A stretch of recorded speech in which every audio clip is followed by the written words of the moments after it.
So this book compiles 6 case studies on human rights violations in Ecuador that have one common denominator, which is the violation of human rights through the activity of the judiciary in Ecuador. At first sight, this topic may seem contradictory in its own terms, because traditionally in Latin America, human rights violations were committed by the governments through the police forces or the military or other government agencies. The victims of these abuses, when sometimes tried and sometimes even successfully, presented their cases to the judiciaries of these Latin American countries.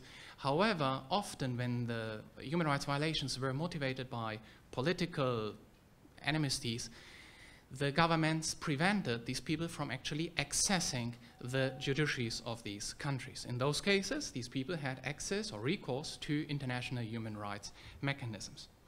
However, I would argue that there has started to be a new generation of human rights violations in the hemisphere. And this is precisely what this book tries to convey. And these human rights violations take place through within the judicial apparatus of the Latin American countries.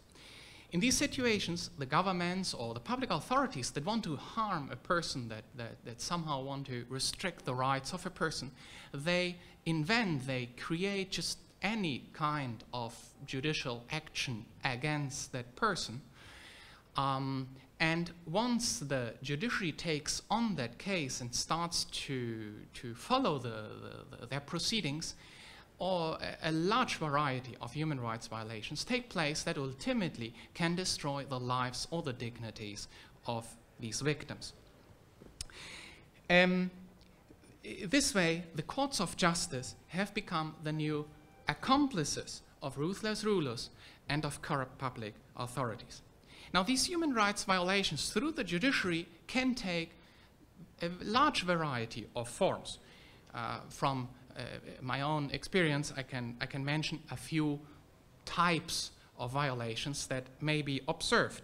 For instance, there are many situations where there is a lack of a balanced or reasoned evaluation of the evidence. We can find situations where the prosecution is able to submit more than 100, maybe 180 witnesses in a criminal case, while the defense only is allowed to submit 4 or 5 witnesses. And these imbalances certainly can create difficulties in making or defending their case. But also in criminal investigations, there are many other situations where the imbalance can be felt and can be realized through the interaction of the play between the prosecutor and the judge under political pressure from the governments.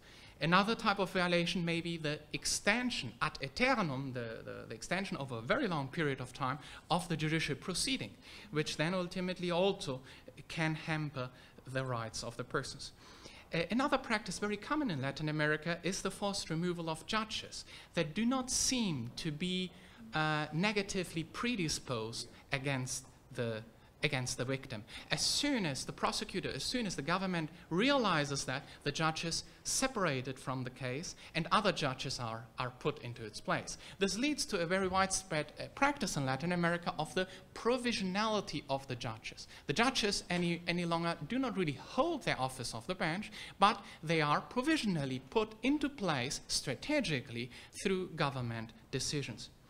And finally, another example that I want to highlight is the very frequent use of the so-called provisional measures or cautelar measures in Latin America, which already kick in the moment of the criminal investigation, and they can lead to the situation where the victim's assets are annotated, are embargoed by the state, and this then leads to situations where the victim is not any longer able to pay the legal representation of its choice, and this way very starkly hampering any chances of reasonable defense of the victim. Overall, all these different human rights violations are much more sophisticated than the measures taken by previous generations of autocratic leaders, where victims were simply kidnapped, often tortured, and summarily executed. However, the result is very similar, because people that suffer from oppressive justice systems are excluded from the society and from the political democratic process. They cannot take part into that anymore in any efficient, meaningful way. In addition, in some countries, like Ecuador, I think, is a good example, the weak parliamentary structures and the very broad powers of the presidency lead to situations where laws are adopted that create additional quasi-judicial proceedings that are in addition to the ordinary justice. Like, for instance, the 2013 communications law that created specific procedures to deal with cases of libel and slander against public authorities, and that have contributed so strongly to violations of freedom of expression in this country.